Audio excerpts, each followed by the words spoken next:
How's it going, guys? Welcome back. Hope you're doing well. Today we're going to do something a little different. I wanted to make this video for the people who have put down Khazan and maybe are thinking about picking it back up again, and for the people who may be thinking about putting the game down because of difficulty, or maybe they're looking up videos and maybe they're coming across one of my videos. It's kind of like a last-ditch effort to maybe find something useful, maybe find out some info or something before they make the final decision to put down the game for a little bit, maybe come back to it later. They're getting frustrated, XYZ, right? But before we get into that, some of you may know I do like to do unscripted content. So if it does get a little long-winded, which this one may, I will put the chapters down below for easy navigation. So, guys, before we get into the fight, so here's how this video is going to go. As stated, the current audience for this video, because that is the current audience for this video, I would like, if you're one of my wonderful current subscribers, that maybe more experienced at the game, you've finished the game and you just like watching my my gameplay, my fights, etc. Do me a favor, because now that you know the audience for this video, please go ahead and if the people watching this video are finding it helpful, or maybe if you have some advice for them too, maybe some advice that you found from another source, or maybe some advice that you thought of that helped rationalize, help carry you through the earlier game struggles, please post that down below. Maybe they can read your comment. Maybe it'll also help them some additional advice on how to persevere. Maybe if they've been struggling early game, which I know some players do, right? With that said, I know that this video is also the mindset going in, for those of you watching, is I know that I hear a lot of this video, hopefully it's going to act as a source of inspiration to you, as well as a way of cutting out the kind of white noise of the people that the advice that's out there about Khazan.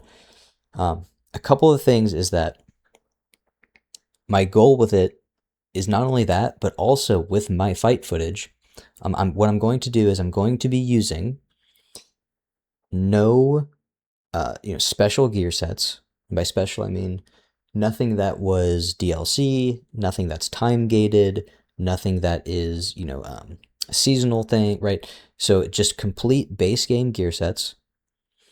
And I'm going to be using the same amount of mastery points for each fight on a specific boss, and the same amount of main stat points for every boss. So I'm going to be doing 6 fights for you on 2 of the bosses that I feel to be the biggest filter, if you will, or sticking points for most new players. And those 2 bosses are going to be Viper and Volby.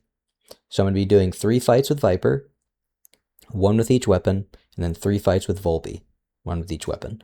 And again, for each weapon for the boss, I will have the same amount of mastery points and skill points, main stat points. That also, just again to kind of keep something controlled, right? Have some type of control over the fights.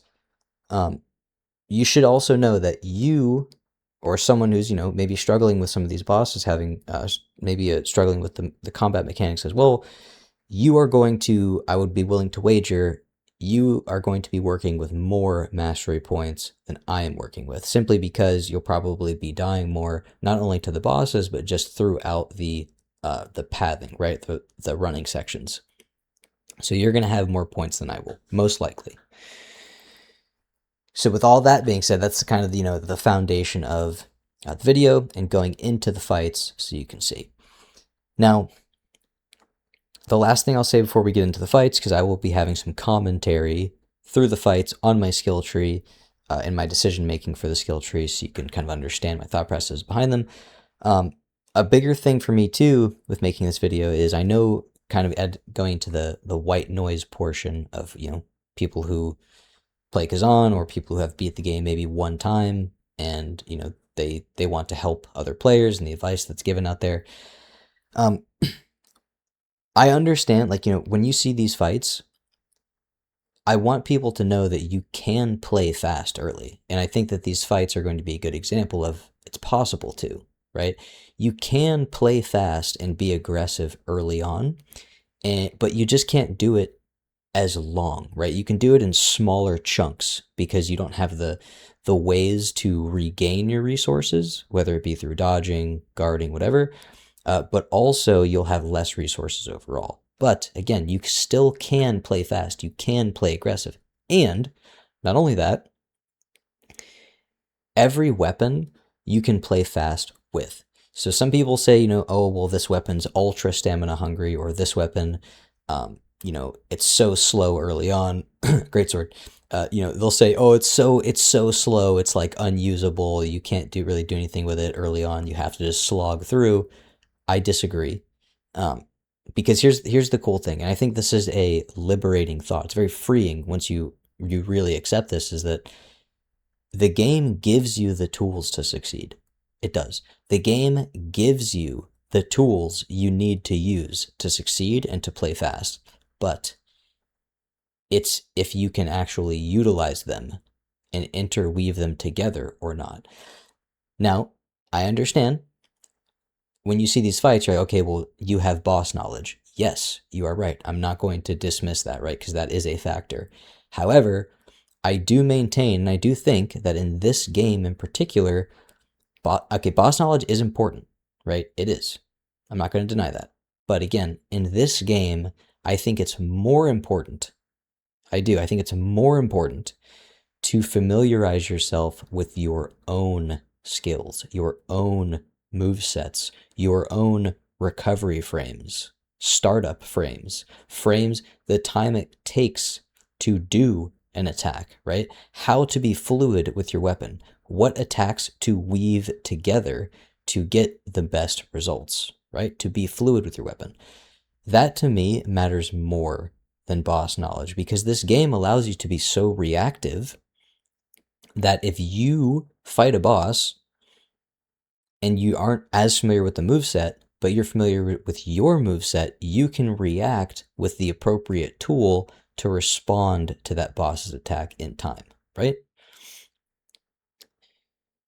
So that's kind of, again, I think that's important that I outlined kind of the mindset going into this video, because again, you hear these things, oh, this weapon's slow, you can't do this weapon's super stamina hungry, you can't do this, you can't play fast early, people only do this in New Game Plus, you know, you can't do this. You can. I promise. The game gives you the tools, gives you a lot of good tools early on, and you can play fast. You can be aggressive. And again, that's what really my main goal with this video is that I want newer players to understand that really the game opens up pretty early. And yeah, just like again, you can do it.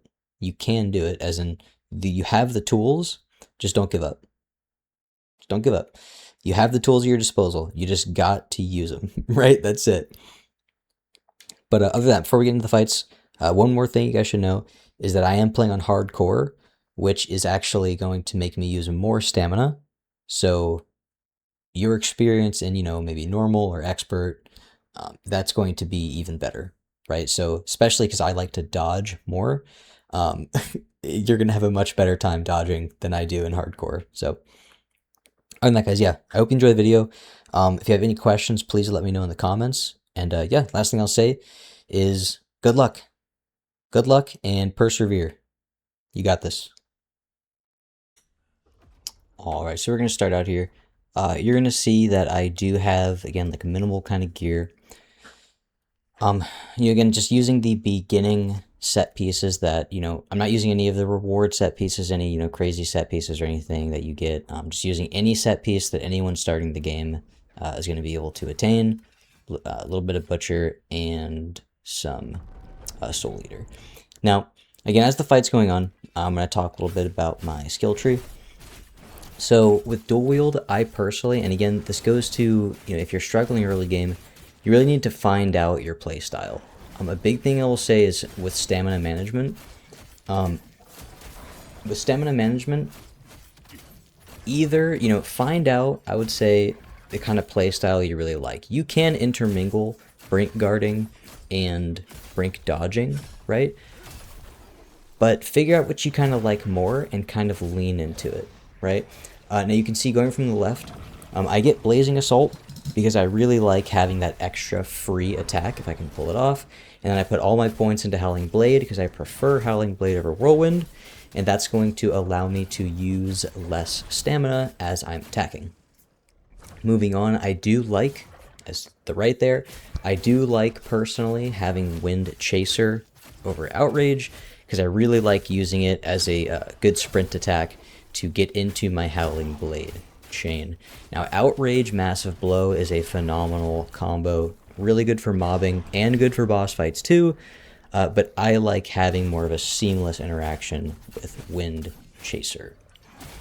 Now moving on there, the Penetrate Tree. I use the Penetrate Tree a lot. Nimble Blitz, Aggressive Action, Deafness. These are some core skills that allow you as a dual wield user to really get the base, the foundation of your dual wield moveset. Nimble Blitz, really good. It gives you a neutral dodge ranged option because you can shoot out a projectile. Aggressive Action, really good, especially because it counts as 2 hits, right? Because you're hitting with both of your weapons, and it can be charged. So giving you that Potent Blow option and a charged Potent Blow is really nice to have for versatility. Then there's 2 skills I need to lay into here is Deafness and Cold Blood Stamina. Now, Deafness is an extremely good skill, and it is really the glue that kind of pieces together the flow of your, let's say, base stamina moveset, right? And again, guys, I have videos on all of these skills, so, really to go, I'm not going to get too deep into them, but for surface level and for this video in particular, I'm going to tell you why they help me. Now, Deafness gets a reputation for being very stamina hungry.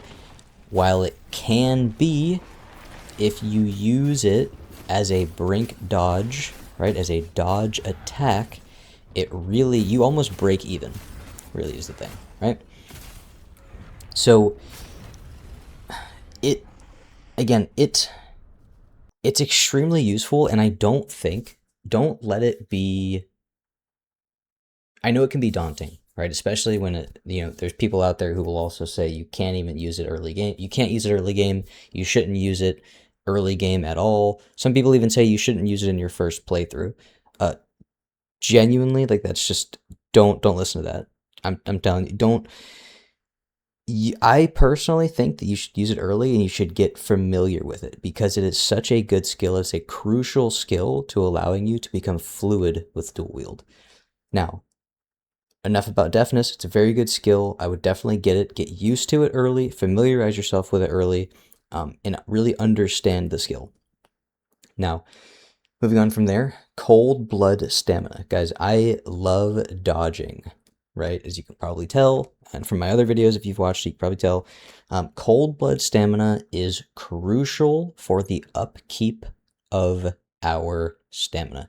Now, again, as I go on to the Volby fight as well, keep this in mind, because I brink dodge a lot, not only with my Deafness, right, or my neutral dodges, or just dodging in general, but with Howling Blade. This is going to help me extend my stamina bar a lot. So I dump into this skill very, very early, because you're constantly getting stamina back, and you got to think how many times you dodge. This, it builds on itself, right? So for those of you out there who like to dodge more than guard, please do not sleep on this skill. Do not underestimate this skill. It is very, very good. Now, briefly, I do want to say for those brink guard enjoyers, again, I would definitely put into the Ironclad skill. You want to consume less stamina on guard, and then definitely go ahead and get Blowback Vengeance, because that is going to be a very quick riposte that you can get in between the vast majority of boss attacks.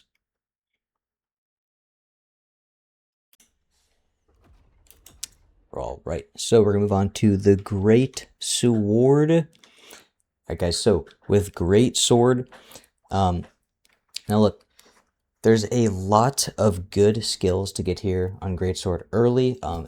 And Greatsword has a kind of a reputation for being super slow early.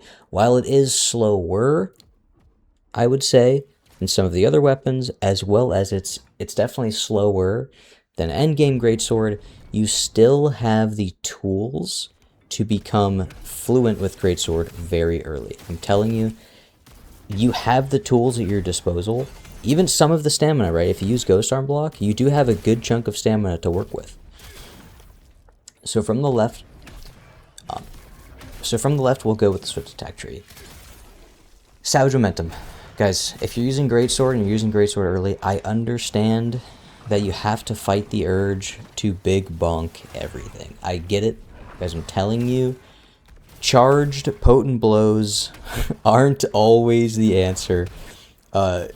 Every problem is not a nail, okay? So don't just charge potent blow everything. Don't treat every problem, the same way.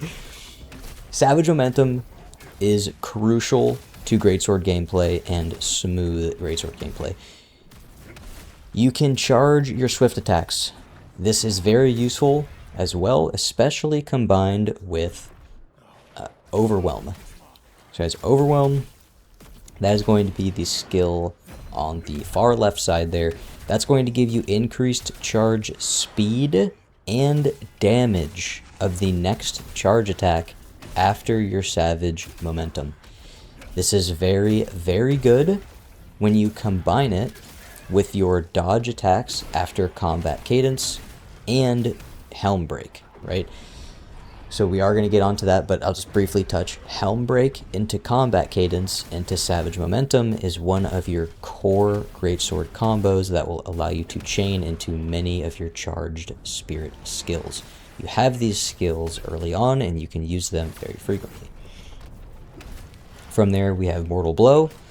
Mortal Blow, it's better charged, as you'll see in the Volby fight, but I still like to use it if I have the stamina to get an extra hit in there if I want. Moving on to our Potent Blow tree, Manifest Power, definitely grab that. Extra reach, not gonna hurt. Other than that, we have Giant Hunt. Now, I used a Giant Hunt in this scenario just because I wanted to show off a spirit skill. Because, if you're playing Greatsword, you probably want to use a little bit of spirit skills, of course, right? So I went with Giant Hunt, just threw a point in there. And because, again, you can use that charged Giant Hunt after your Savage Momentum, and it does quite a bit of damage. Now, the other skill there, little arm, is Ghost Arm Block. I'm already smiling because if you're watching this video and you've watched my stream, you know that when I use Greatsword, this is my main source of damage. I love Ghost Arm Block. It is a phenomenal skill. Guys, read your skill tree. Again, there's a lot about Ghost Arm Block. I could speak for an hour on Ghost Arm Block, so I'm going to try to rein that in. Guys, Ghost Arm Block, get it, use it. It's going to save you stamina on your armor breakers. It's going to let you use charged potent blows faster, and it's going to give you more damage. And then, as you'll see in the Volby fight, I'm not going to take elemental damage because I'm using Ghost Arm Block, right? Now I'm going to skip over the Unbreakable tree. I personally don't use anything in the Unbreakable tree because I don't want to get hit. I don't think your goal really should be to get hit. Getting hits, it's not really a good idea usually, right? And especially early game. You're not making a build around it. You can't make that build early game anyway, so I'm just going to skip over that. I'm not getting any of those. Now the Overrun tree. Guys, touched on this earlier. The Overrun tree is very, very good. Helm Break, phenomenal gap closer. It's a phenomenal skill, and it chains into combat cadence, which then chains into your Savage Momentum from Swift Attack tree. This is a very simple combo, and it's very fluid, and it helps this Greatsword feel a lot faster than you may think that it is early game. Because again, if you're watching this and you've used Greatsword early game, and you've heard people say Greatsword is extremely slow early game, you can't make it fast, you can't, you can. I hope this video has kind of demonstrated a little bit, even with minimal skills, you can make the Greatsword pretty, it flows pretty well early game. You get the skills that you need early, but you need to chain them together properly, right? Now, the other skill I have there in the Overrun tree, which I think personally, in my opinion, it is crucial to smooth Greatsword gameplay. A lot of people don't, I shouldn't say a lot. Some people, greatsword enjoyers, don't use it as frequently as I do. I think that's fine. You can use it sparingly, but it is a very, very good skill to have. It's very mobile. You can space with it. You can dodge with it. You can attack with it. You can close distance. It later on, not in this video, but later on, you can chain it into combat cadence, which then chains into savage momentum, right? So you can kind of see the possibilities there.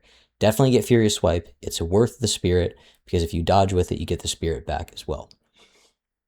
The last thing we'll talk about here is the guard tree. We have Armor Breaker, which again, that's our immediate riposte. We use that a lot with Greatsword.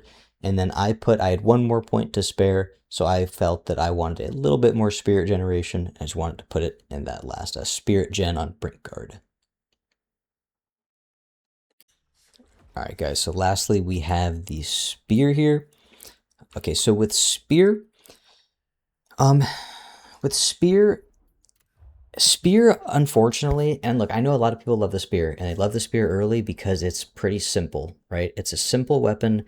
It is fast, right? The attack animations are quick, so it's easy to not get caught in certain animations and get hit. Now early on, the thing is that I like, again, going from left to right, you definitely want to have Moonlight. You definitely want to have Moonlight. You want to activate Moonlight. It's going to do nothing but help you get some more stamina damage in, get some more damage in, and then you're going to keep that up. And especially it's going to be good to keep up, to get that practice in for when you get a lot more buffs to Moonlight Stance later on. Moving on from there, I have put 1 point into 0 point. I like 0 point, but you have to be careful when you use it, because it is one of the longest animations that Spear has. And if you're using Spear and you really like, again, those fast attacks, not feeling like you're getting caught in the middle of your attacks, to easily be able to dodge, right? You feel it's a little bit more reactive. 0 point is going to be one of those skills that you really have to use more sparingly, because of the long animation and the long recovery frames, you'll get caught in it. But I do like having it, again, still as an option to, as an answer, right, as kind of a combo extender. Moving on from there, and the chain tree, I really like the two passives I have there, because when you exhaust enemies, which you are doing with the Spear quite a bit, right, because you do a lot of stamina damage, it is really nice to be able to reduce your stamina consumption of attacks and get a spirit point regen when you exhaust them. Now, unfortunately for the Spear, early game, look, Spear does really well with dodging. You can Brink Guard with it, right? There's nothing wrong with Brink Guard with it. Brink Guarding with the Spear is still good as well, but especially with Moonlight Stance and the buffs to Moonlight Stance, it really excels at its best, in my opinion, when you're dodging. Now, dodging costs stamina. Dodge attacks cost more stamina, right, than just normal attacks, because you're dodging first. The Spear, in my opinion, and look, this may just me because I like to play fast, the Spear and the amount of openings the enemies have, because you can attack so fast, it really is easy to use all of your stamina with Spear. Stamina, in my opinion, is maybe like it's arguably the most stamina hungry weapon in the beginning. Now, you're encouraged to use spirit skills as well, but at the same time, its spirit skills can be costly as well, right? When you're constantly chaining things together, you can find yourself lacking resources pretty fast, right? So these two skills here, I'd love to have as early as I can to help me extend my gameplay as much as possible with the resources available. And going into the Shrewd Tree. And actually, I'll say one more thing about the Chain Tree. I don't get Assault or Shadow Reversal early on the Spear because they do consume quite a bit of stamina. And for me, I don't feel as though I can capitalize on their advantages that they give early on because I consume so much stamina with my attacks already. Now, Shrewd Tree. Vital Strike, very good. I love Vital Strike. It's a very fast move. It's a good gap closer, and it allows me to get into a whole host of other things. Next up, there's Quick Slash. Quick Slash, again, as I stated earlier, I love to dodge. Dodging with the spear is very good. The spear does very, very well at dodging. And Quick Slash itself, not only is it a good attack, does good damage, does good stamina damage, but it's also really, really fast. So you can dodge and then immediately Quick Slash many attacks consecutively. Not only that, you do get some iframes on startup of the attack, which I think is really, really cool, right? So you can almost use it as a dodge itself, kind of in that way, right? The third thing I really like about it is that it chases, right?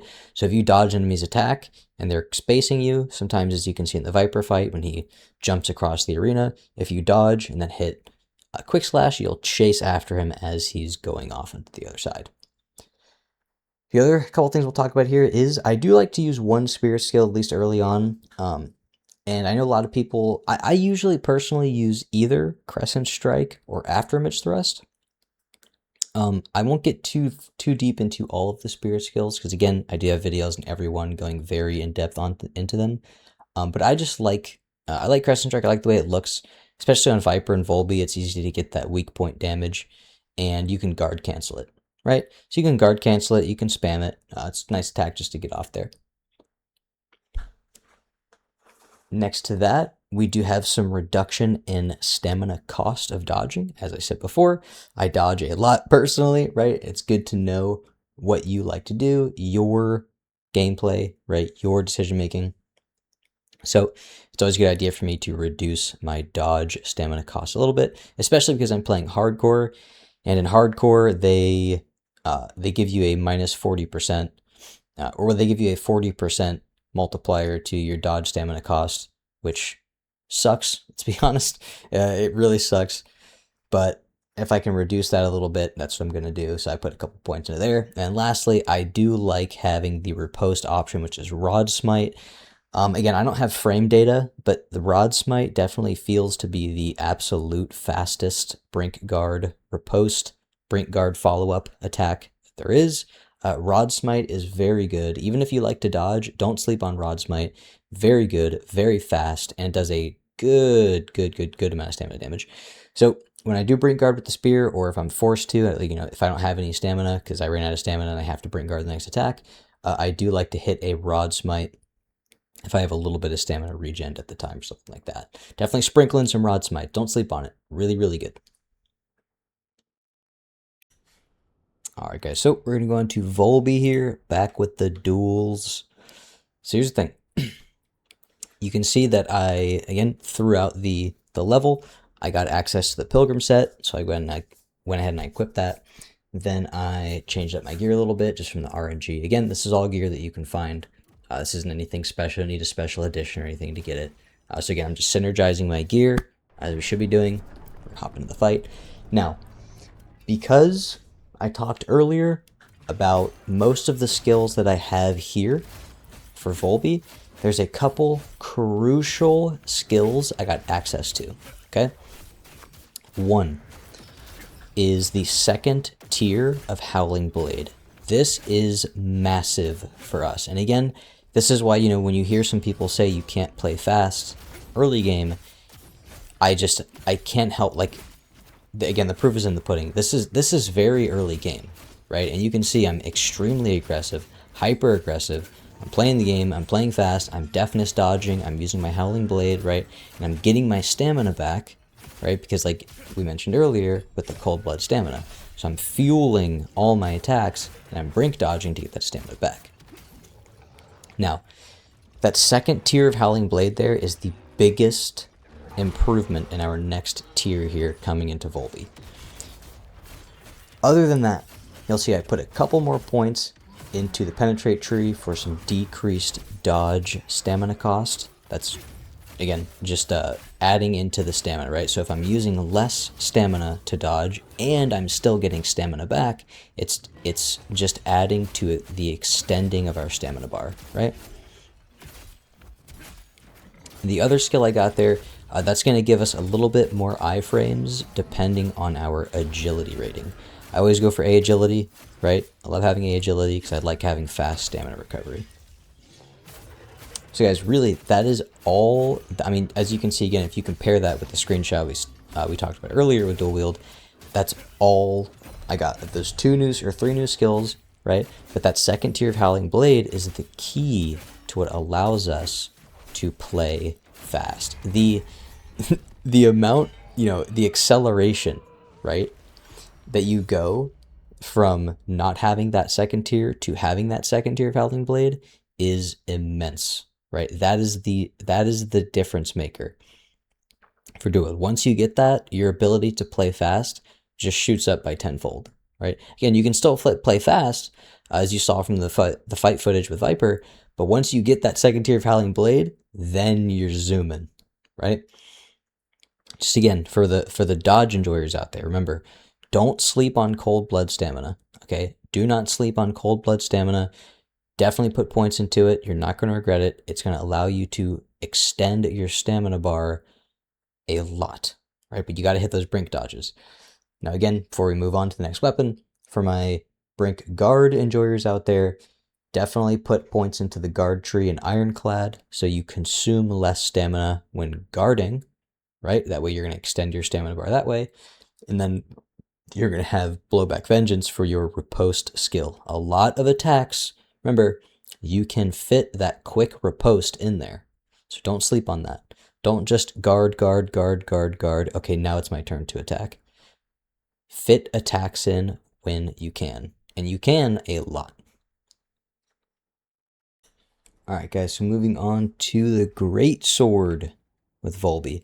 So you see, I'm using the exact same gear set. I didn't really, again, find a need to kind of, change up the gear set too much. I just wanted to throw that on there. But again, it's all gear that you're going to get in the game. You don't need any special editions. So we're going to talk about a couple things. Okay, so the only other skills I really got is a couple Mortal Blow skills. Mortal Blow Nascence, or I think Nascence. I don't really use very often, but it's a good skill for mobbing. But in the Swift Attack tree, we did get Charged Mortal Blow. So now we can charge our attacks more. So again, speaking of what we were talking about earlier, that Charged Mortal Blow is going to benefit after that Savage Momentum.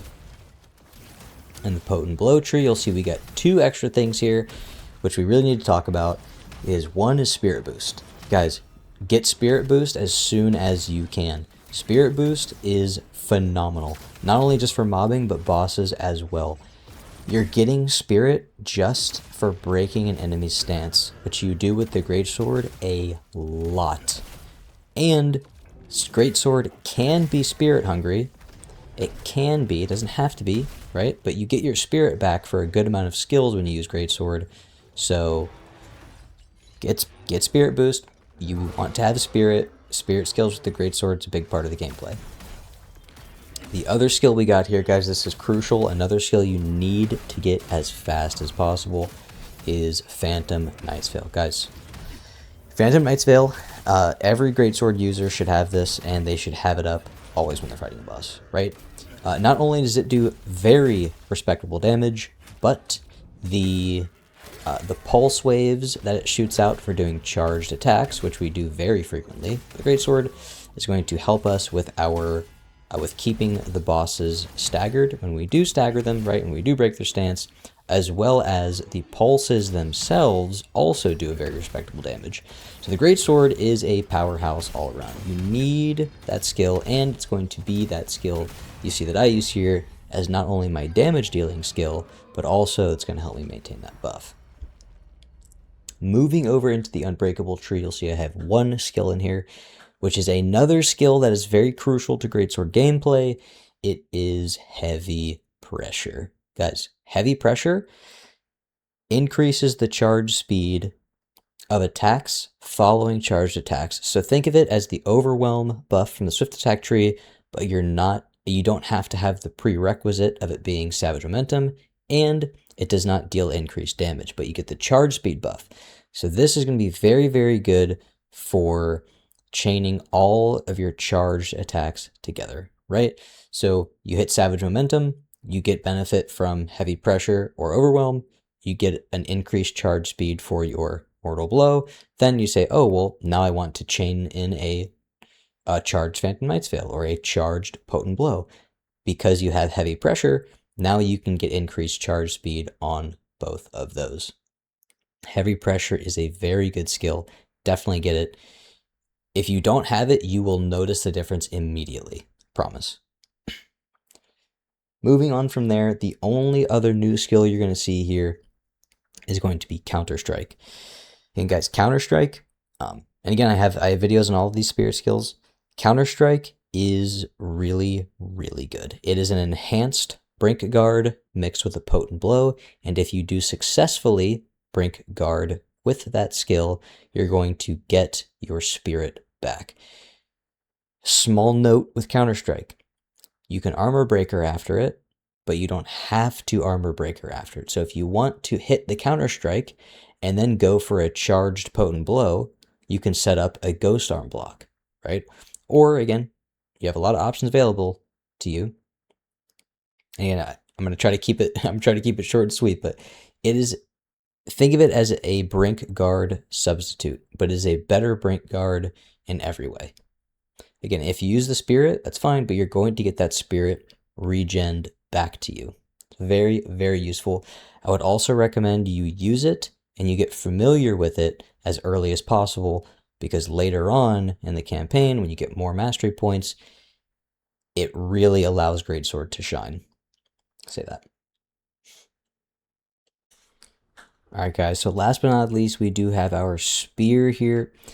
So as you can see, I just threw on again, just those butcher pieces there. It's had just a random spear pickup that I got. And we're about to go in. Now, couple skills. And again, I have the same mastery points as the other weapons, right? So a couple new skills we got is we got our Moonlight Stance enhanced. We got a double dodge when we have Moonlight Stance up, which is very, very useful, but it's a double-edged sword. If you spam dodge, if you panic dodge, right, this skill will bite you in the butt. I'm telling you, because with the ability to double dodge, both dodges are going to consume stamina, right? You're not getting a free dodge. It will cost stamina. So if you are panic dodging when you have Moonlight Stance up, you're going to be spamming that double dodge and you're going to be using a lot more stamina than you may intend to. Just be aware of that. Then next we have Moonlight Stance Vitality. That's going to give us enhanced stamina regen while we have Moonlight Stance up, which we should have up all the time. More stamina is good. We like having stamina. Another thing you're going to see here, in the Potent Blow tree, it's going to look the same as when I fought Viper, but I went ahead and I replaced, as I kind of mentioned earlier, I do like Afterimage Thrust a lot, but I went ahead and I replaced Crescent Strike for Afterimage Thrust just because I felt like showing off a new skill and because I felt like using it. Other than that, in the chain tree, one more thing that we got access to here is we got access to Trance, which at this stage in the game, we can only use it after spirit skills. So I went ahead and I picked it up just to get a little bit more DPS in there. And also, I like chaining it into Moonlight, which we can do, right? So Afterimage Thrust into Trance, into Moonlight. Very good combo when we have the spirit to work with. Other than that, the only other thing that I got here is I put one more point into my dodge cost reduction. And that was just because, again, I dodge a lot and I wanted to help mitigate that stamina consumption. Other than that, I still had Rod Smite. The points are the same. So other than that, it was just, again, playing fast, playing the way I know how to play, abusing the openings the boss has to offer, right? And not... again, I don't have as much stamina as I have to work with, but the important part is being aggressive and that you can be aggressive, right? You can get in there, you can abuse the openings of the boss, you don't have to wait for the boss to stop attacking. You can play fast early, and you can play fast early consistently with every weapon. You just, again, you can do it in just smaller chunks, small chunks. So guys, in closing, I'll say this again, now that you've seen all the fight footage, now that you've seen everything, I just wanted to reiterate a couple things, and I am, I'm recording this a little after the fact, but I did want to reiterate a couple things. Again, I'm not expecting new players to play like I do. That's not what I'm expecting. Okay. But I do think, and maybe this is just me, but I do think it is, again, it's freeing or almost, liberating to like see what is possible as far as gameplay goes early game. So, it kind of gives new players, I mean, again, at least it does for me. It's like it gives a good indication on the possibilities that the game offers, right? It's like it's up to the individual what they can do, what they can do or not, but the game gives you the capabilities, basically, right? And then I'll say this too, because I thought about this. If you like to brink guard more, because I know a lot of people like to brink guard. What I would do just to like try out, faster gameplay is just use a big tip for this video for new players is to use your counter attacks. And by that I mean your brink guard riposts. So if you're using spear, try, and even just if you're limit testing, after every brink guard, hit a rod smite. Just to see what attacks you can get in there, because it's going to amp up your DPS and it's going to let you play faster, and I think you'll have more fun. If you play greatsword, try to fit an armor breaker in there. If you play dual wield, hit a blowback vengeance, right? Use your brink guard riposts, because from what I see with a lot of new player gameplay, it's a lot of consecutive guarding without fitting in those quick counterattacks. And more often than not, the game does give you time to do that, right? So yeah, that's it, guys. That's it for the yapping. Again, thanks for watching the video, and I hope to see you guys in the next one.